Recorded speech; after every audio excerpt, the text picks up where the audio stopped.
Welcome to English Reading for Learning. The Magical Bird. A moral story: you must not punish someone for your personal gains. A bird catcher met his friend one day. His friend told him about a magical bird that drops pearls from its beak every time it sings. The bird catcher was fascinated by this new species of bird.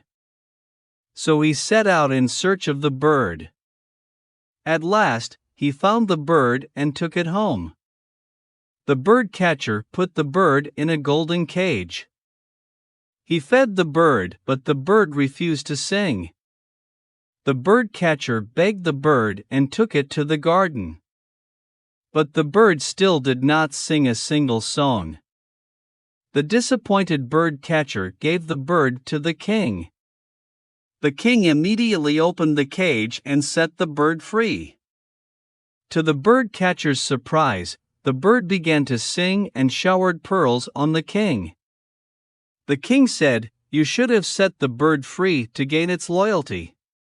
Thanks for watching and listening. Please click like and subscribe for new and latest uploads.